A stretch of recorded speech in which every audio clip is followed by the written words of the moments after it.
বিচার না পেয়ে হতাশ তামান্নার মা। এখনো হাসপাতালে চিকিৎসাধীন তামান্নার মা সাবিনা ইয়াসমিন আগের থেকে স্থিতিশীল, যদিও এখনো আতঙ্কে দিন কাটাচ্ছে তামান্নার পরিবার। খুনের ভয় দেখাচ্ছে তামান্নার খুনিরা। অভিযোগ পরিবারের, পুলিশের চাপে জোর করে হাসপাতাল থেকে ছুটি দেওয়ার অভিযোগ। বর্তমানে কলকাতার হাসপাতালে চিকিৎসাধীন তামান্নার মা।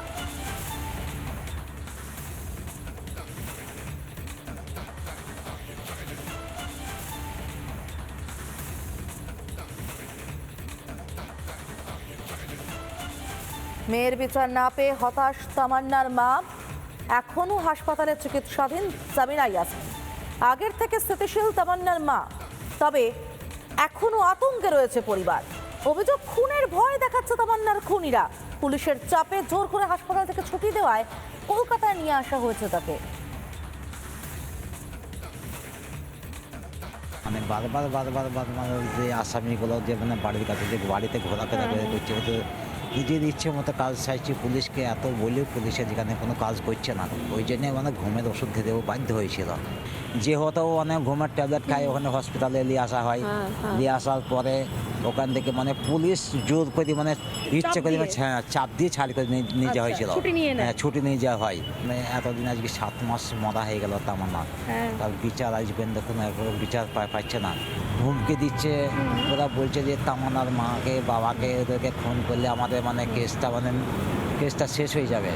কেউ যদি মিডিয়াতে কথা বলতে চাইছি তা বলছি তাদেরকে মানে হুমকি দিচ্ছে যে এরা মিডিয়াতে কথা বলছি, ঠিক আছে, তারা মানে আবার তো মানে জেল থেকে ছাড়া পাবে, তারা এসে তারপর মানে তোদের ব্যবস্থা তারা নেবে। পুলিশকে বারবার পুলিশকে বলা হয়েছে, কিন্তু পুলিশে কোনো মানে তদন্ত নিচ্ছে না, পুলিশে কিছুই বলছে না।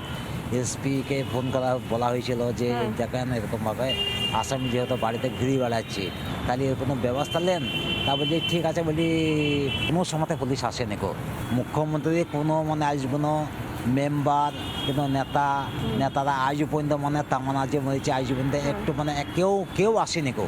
শুধু টাকার বান্ডিলটা ধরাতে এসেছিল, শুধু একটাই ছিল যে টাকা নাও, মুখ বন্ধ করে দাও। হ্যাঁ, আমরা চাই যে তার সঠিক বিচার হোক, ন্যায্য বিচার, তার ফাঁসি হোক, এইটা আমরা মানে বেঁচে যাই। কিন্তু আমরা কেন লড়াই করবো, লড়াই চালিয়েই যাব। মানে যতদিন বিচার শেষ না হবে ততদিন আমরা কেন লড়াই চালিয়ে যাব। বিচার না হলে কেন আমি মৃত্যু গ্রহণ করব, তার দায়ী সব মুখ্যমন্ত্রী। আপনারা শুনলেন বাবার বক্তব্য, তামান্নার বাবার বক্তব্য।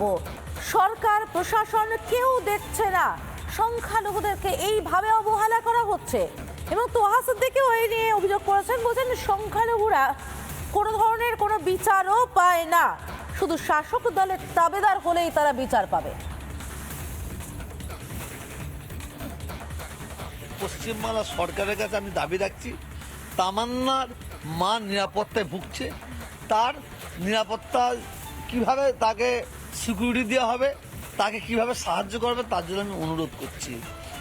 আর আমাদের বাংলা না, সারা ভারতবর্ষের একটা রীতি চলছে, যারা কলা চুরি করবে তারা জেলে থাকবে, আর যারা ব্যাংক ডাকাতি করবে তারা বুক ফুলিয়ে বাইরে ঘুরবে। শোনেন, আমি তোহা সিদ্দিকী, আমি যদি কোনো পার্টির ছায়াতলে থাকি, আমি যত বড়ই অন্যায় করি না কেন আমার জন্য ক্ষমা হতে পারে।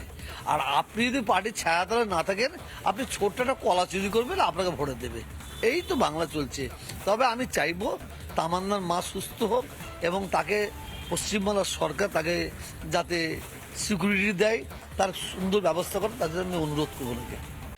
নানা ধরনের কন্টেন্ট দেখার জন্য লাইক করুন, শেয়ার করুন আমাদের ফেসবুক পেজ, সাবস্ক্রাইব করুন আমাদের ইউটিউব চ্যানেল। পাশাপাশি অন্যান্য ব্রেকিং নিউজের জন্য অবশ্যই চোখ রাখুন রিপাবলিক বাংলায়।